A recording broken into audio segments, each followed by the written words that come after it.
Bonjour à toutes et à tous. Nous présentons aujourd'hui le dernier volet de notre projet qui est axé sur la protection et sur une compétence régalienne du maire, à savoir ses pouvoirs de police, pouvoirs de sécurité, et également de dire que le maire, c'est l'acteur, le premier acteur de la sécurité et de la prévention dans sa commune.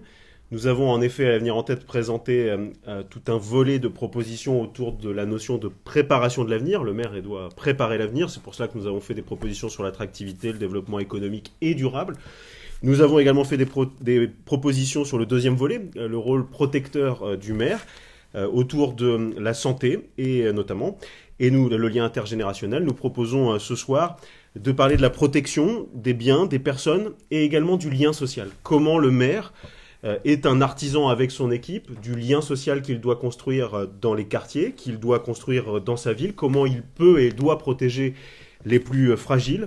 Je pense, au moment de commencer cette présentation à la presse, à cette femme seule que j'ai rencontrée dans un centre de formation et qui m'avait dit que le jour où elle a décroché, c'était le jour où son fils lui a demandé de l'aider à faire ses devoirs et qu'elle n'en était plus en situation, et que le retour en formation a été le point de départ du retour de la confiance, de son insertion professionnelle future, donc de son épanouissement personnel. Je pense à ces jeunes qui, pendant la campagne, au cours d'une réunion, m'ont dit également que leur préoccupation était de pouvoir sortir le soir en sécurité dans la ville et de pouvoir s'approprier l'espace public en toute tranquillité quand ils rentrent plus tard, après une soirée le jeudi soir par exemple. Il est très clair que les études qui peuvent être menées le démontrent toutes, que la délinquance n'est pas liée à un milieu social. Je crois qu'il faut sortir de cette interprétation, comme le disent d'ailleurs les travailleurs sociaux, que bien souvent, et c'est là le lien de cette présentation, c'est dans les failles, dans les défaillances parfois, de la parentalité, que, en définitive, naissent plus tard la délinquance, et notamment quand il s'agit de l'absence du père. Je pense à cette phrase de Jean-Pierre Rosenweg que j'ai lue en préparant cette conférence, que les enfants ne naissent pas délinquants, que l'une des premières causes de la délinquance est la démission des parents, notamment de celle du père. C'est la raison pour laquelle nous devons envisager le problème de façon globale, parler de l'absentéisme, du décrochage, de l'absence de relation entre les parents et leurs écoles parfois, et de la démission parfois de certains parents qu'il faut traiter avec humanité, avec cette construction et cet accompagnement social. Et pour parler de ces sujets, à mes côtés, deux colistiers qui m'accompagnent. Et comme je l'ai dit également depuis le début de cette campagne, l'Avenir en tête a choisi de s'entourer de compétences dans des domaines clés de la vie municipale. Je pense d'abord à Brigitte Saussard, qui est des Cœurs de Ville et qui est une professionnelle de l'accompagnement social. Elle a travaillé dans les ESAT. Elle a travaillé dans un centre de formation, l'AFPA, elle le dira tout à l'heure. Elle est spécialiste de la protection de l'enfance, en sa qualité aujourd'hui de chef de service accompagnement à domicile au sein de la maison de l'enfance à caractère social. Et donc elle connaît parfaitement ces enjeux de lien social qui se délitent parfois, de ces accidents de la vie qu'il s'agit de faire en sorte de corriger. Et à côté de moi également Eddy Saget, qui est notre chef de file à la glacerie, qui est fusilier marin, officier marinier, qui a beaucoup travaillé sur les questions de sécurité, qu'il maîtrise parfaitement et qui nous en parlera tout à l'heure. De mon côté, je souhaite être le garant des équilibres. Le maire de Cherbourg-en-Cotentin, comme tout maire, notamment compte tenu de l'évolution législative qui renforce ses pouvoirs de police, doit être le garant des équilibres dans sa ville, à la fois être l'artisan du lien social et à la fois être ferme quand il s'agit de l'être en matière de répression, qu'il faut nous garder d'une vision angélique excessive, mais également d'une vision qui serait tout répressif. Entre le tout répressif, d'une certaine manière, et la vision qui pourrait être excessivement angélique, il y a un chemin, c'est celui que propose l'Avenir en tête, et c'est celui que nous voulons proposer aujourd'hui. D'abord en parlant de la protection des plus faibles, ensuite en parlant des mesures que nous envisageons pour assurer la sécurité des biens et des personnes dans notre ville. Protéger les plus faibles tout d'abord, en orientant toute l'action municipale autour de la petite enfance, des majeurs, des jeunes majeurs, et du lien social.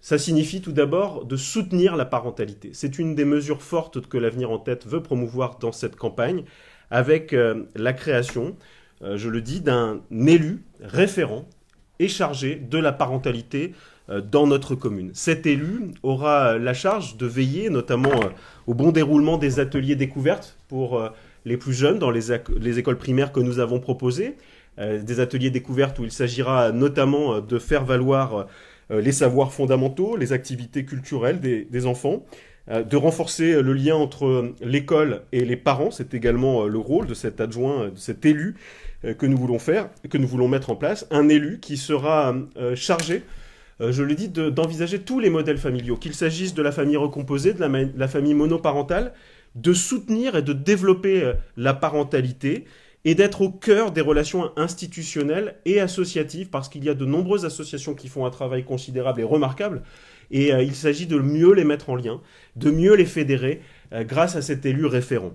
Cet élu référent aura une mission à mettre en place et une nouvelle proposition que nous faisons avec la création des carrefours des parents, qui est une proposition qui se base sur le modèle d'Orléans, puisque je le dis aussi, nous nous inspirons de ce qui fonctionne ailleurs.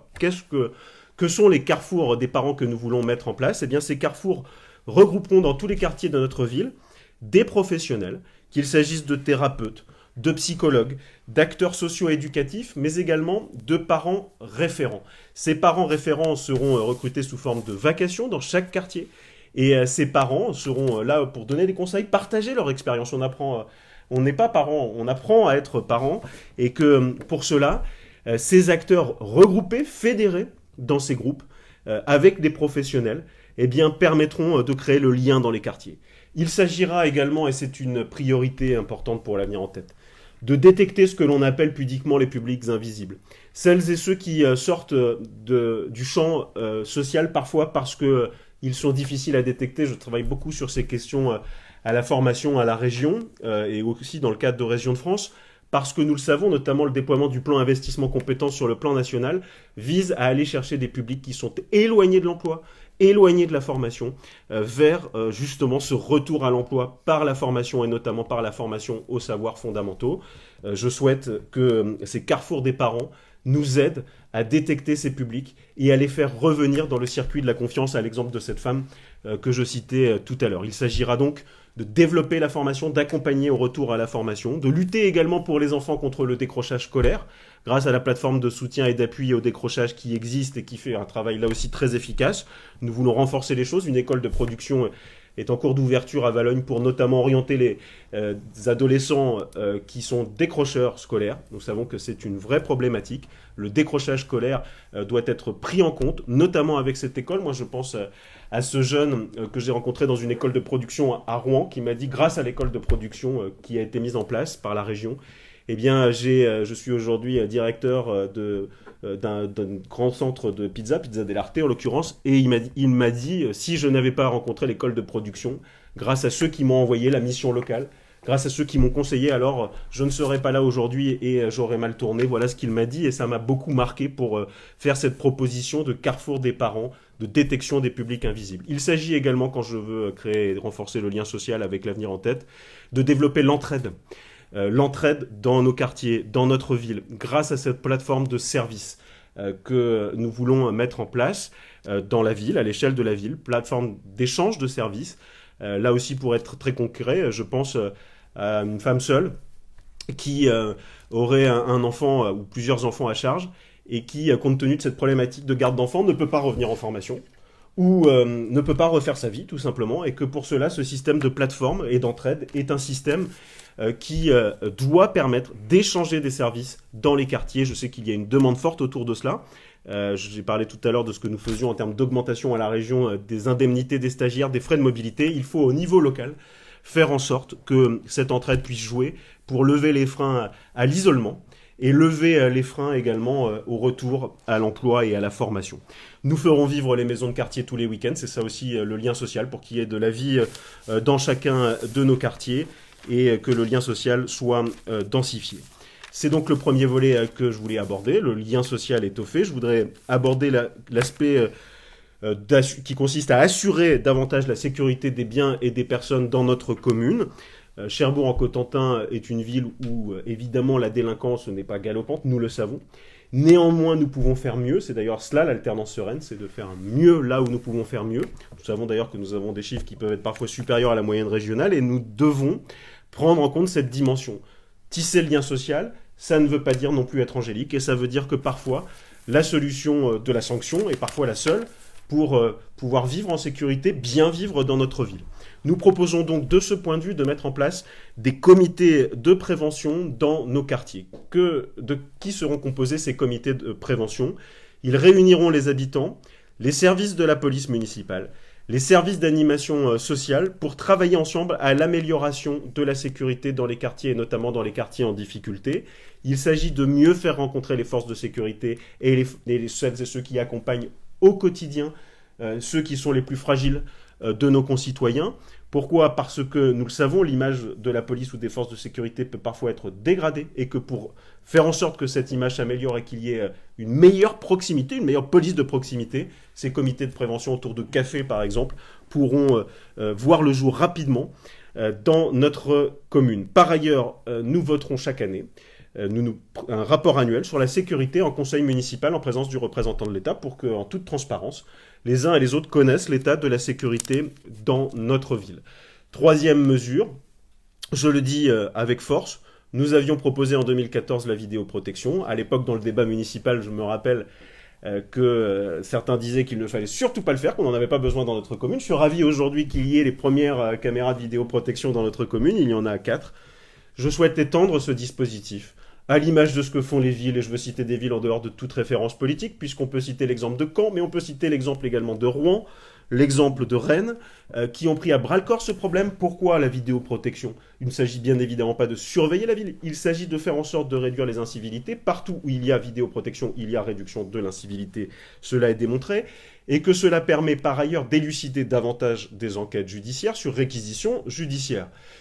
Dès lors que des problèmes de sécurité seront signalés et que la solution apparaîtra être celle de la vidéoprotection, nous les mettrons en place. Nous savons que leur coût est de 14 000 € et qu'un fonds ministériel à hauteur de 20% permet de les financer. Et donc nous le ferons. Et si besoin, nous mettrons en place un comité éthique, comme cela a été fait à Rouen pour rassurer les habitants. Comité éthique qui d'ailleurs à Rouen n'a pas encore été saisi. Autre mesure, la quatrième sur ce volet, le doublement des effectifs de la police municipale. C'est une position que nous assumons pleinement. Il y a aujourd'hui 16 policiers municipaux à Cherbourg-en-Cotentin. Nous savons que dans les villes de la même strate, c'est en général beaucoup plus de policiers municipaux qui sont présents sur le terrain. Je ne veux pas que la police municipale soit considérée comme un mal nécessaire. La police municipale, elle est utile pour de la prévention. Elle est utile aussi lorsqu'il s'agit de verbaliser les incivilités ou la prédélinquance. Pour cela, nous avons besoin de passer donc de 16 à 32 les effectifs pendant le mandat, pour que nous ayons une police municipale effective 7 jours sur 7, si besoin des brigades à vélo d'ailleurs, lutter contre l'occupation illicite du domaine public, mettre en place et sanctionner les arrêtés du maire qui ne seraient pas respectés, étoffer également en lien avec les services de justice le travail d'intérêt général partout où cela sera nécessaire, fait partie de nos priorités. Voilà donc ce que je voulais dire. Le lien social et la fermeté quand elle est nécessaire. L'un ne va pas sans l'autre. Je le crois profondément que c'est cette vision équilibrée que nous voulons promouvoir, que c'est cette alternance sereine que nous voulons mettre en place, parce que l'alternance sereine, je le dis, pour conclure, c'est de maintenir ce qui fonctionne, c'est d'améliorer ce qui doit l'être, ce qui peut l'être, et c'est de changer ce qui doit l'être. Profondément, je crois en ce concept d'alternance sereine, à 10 jours du premier tour de ce scrutin, et j'appelle donc celles et ceux qui sont attachés à cette vision d'équilibre à voter efficace dès le premier tour pour favoriser cette alternance. Et je laisse la parole à Brigitte. Bonjour, je m'appelle donc Brigitte Saussard, j'ai 60 ans et j'habite Équeurdreville. Je suis chef de service éducatif dans une maison d'enfants à caractère social à Cherbourg-en-Cotentin, qui me permet d'intervenir sur beaucoup de territoires au niveau des centres médico-sociaux. Mon parcours professionnel, si je devais le définir, est riche et varié, mais toujours à destination des personnes les plus vulnérables et les plus démunies. Donc, si je dois remonter quelques années en arrière, ce qui ne va pas me rajeunir, par la mise en place du centre de documentation des femmes et des familles, j'ai travaillé beaucoup en insertion professionnelle, beaucoup en accompagnement social et professionnel. J'ai également été chargée de développement sur le centre AFPA de Cherbourg, en lien avec celui de Coutances, travaillé dans le champ du handicap, comme adjointe de direction, adjointe technique au sein d'ANESAT. Et là, depuis plusieurs années maintenant, sur un service ouvert, donc qui me permet d'intervenir auprès des enfants et des familles les plus démunis, mais dans l'intimité des familles. Le projet de l'avenir en tête de David Marguerie est un projet auquel je trouve que c'est un atout majeur pour le Cherbourg-Cotentin de demain. Le projet, avec les candidats issus de la société civile, sans aucun clivage politique, et chacun chargé de son expertise, sont vraiment des atouts incontournables. Être élu les délégués à la parentalité pour être au cœur des relations, être le trait d'union avec les différentes structures, qu'elles soient institutionnelles ou qu'elles soient associatives, développer des services d'écoute et de conseil aux familles les plus en difficulté, repérer les invisibles, effectivement, comme le disait David tout à l'heure, et permettre à tous les administrés d'être acteurs du bien vivre ensemble. Les enfants d'aujourd'hui, n'oublions pas, sont les parents de demain. Et réfléchir, travailler ensemble, au-delà de tous les clivages politiques, pour moi, sont vraiment des atouts incontournables. Merci beaucoup, Brigitte. Alors, bonjour à tous, je suis Eddy Saget-Sanson, je suis officier marinier au sein de la Marine nationale depuis 18 ans et spécialisé dans la protection de sites sensibles. Donc j'apporterai évidemment durant ce mandat mon expérience à David. Je fais un travail de fond depuis des mois. J'ai rencontré tous les acteurs locaux de la sécurité, gendarmerie, police nationale, police municipale. Et le constat qui en ressort, c'est que l'enjeu de la sécurité n'est pas à la hauteur des menaces actuelles. Deux exemples aujourd'hui, c'est les effectifs qui sont, David l'énonçait tout à l'heure, vraiment en dessous de la moyenne nationale, même des villes de même strate que Cherbourg en Cotentin. Et le maire doit être précurseur des nouveaux risques et des nouvelles menaces. Donc pour ça, 3 mesures. Doubler les effectifs pour réaliser toutes les missions de proximité. Deuxième mesure, toute la police municipale sur le même site centralisé. Et la troisième mesure, développer les systèmes de caméras dans la ville. Ces 3 mesures sont indissociables l'une de l'autre pour la police de proximité efficace et dissuasif.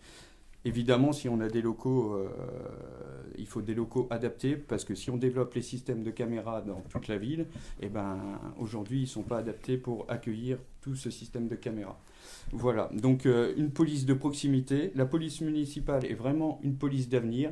On sait aujourd'hui que l'État se désengage de plus en plus sur ces fonctions-là. Donc on doit être précurseur et j'accompagnerai David dans ce rôle-là. Merci beaucoup.